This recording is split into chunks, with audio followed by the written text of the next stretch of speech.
I'm going to talk about one of the most significant long-term challenges that our country and our planet faces: the growing threat of a rapidly changing climate. Now, this isn't a policy speech. I understand it's a commencement, and I already delivered a long climate address last summer.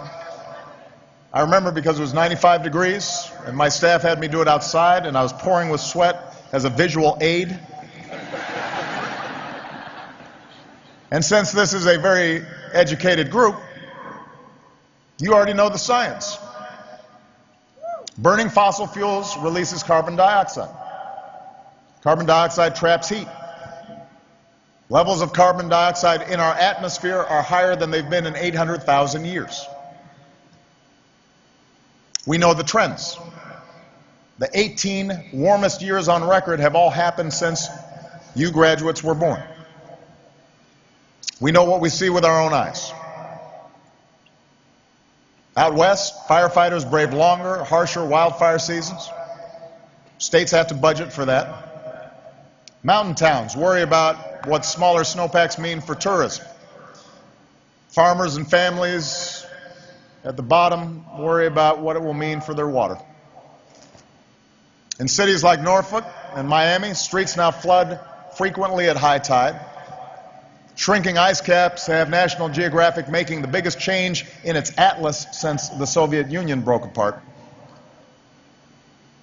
So the question is not whether we need to act.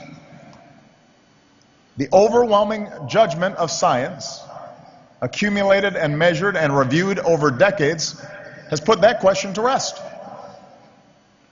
The question is whether we have the will to act before it's too late. For if we fail to protect the world we leave, not just to my children, but to your children and your children's children, we will fail one of our primary reasons for being on this world in the first place.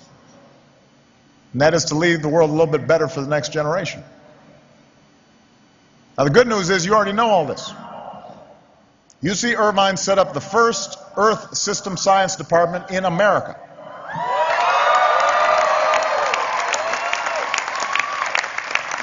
A UC Irvine professor student team won the Nobel Prize for discovering that CFCs destroy the ozone layer.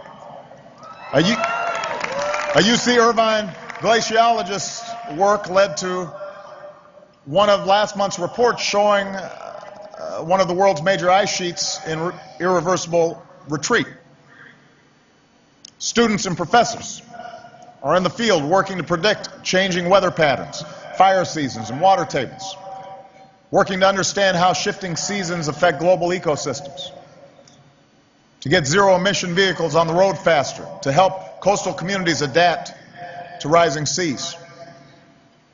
And when I challenge colleges to reduce their energy use 20% by 2020, UC Irvine went ahead and did it last year. Done.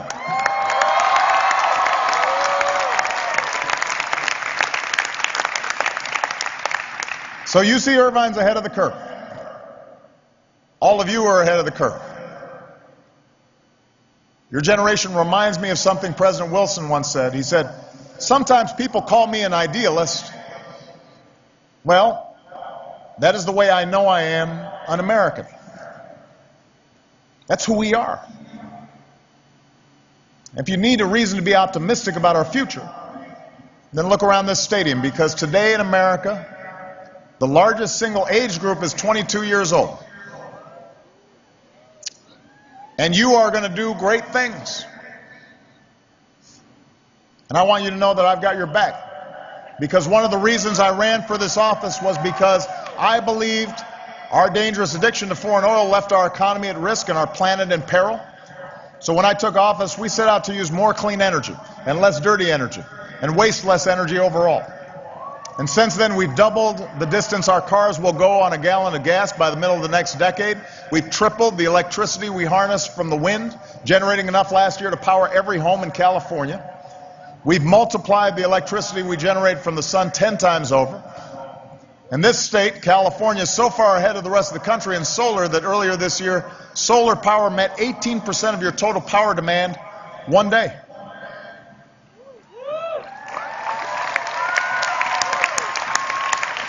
The bottom line is America produces more renewable energy than ever.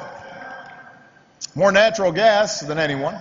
And for the first time in nearly 2 decades, we produce more oil here at home than we buy from other countries.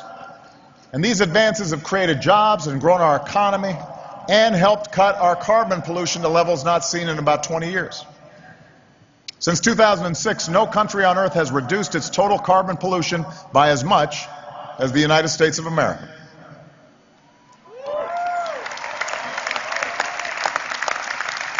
So that's all reason for optimism. Here's the challenge. We've got to do more. What we're doing is not enough. And that's why a couple of weeks ago, America proposed new standards to limit the amount of harmful carbon pollution that power plants can dump into the air. We also have to realize, as hundreds of scientists declared last month, that climate change is no longer a distant threat, but has moved firmly into the present. That's a quote. In some parts of the country, weather-related disasters like droughts and fires and storms and floods are going to get harsher, and they're going to get costlier. And that's why today I'm announcing a new $1 billion competitive fund to help communities prepare for the impacts of climate change and build more resilient infrastructure across the country.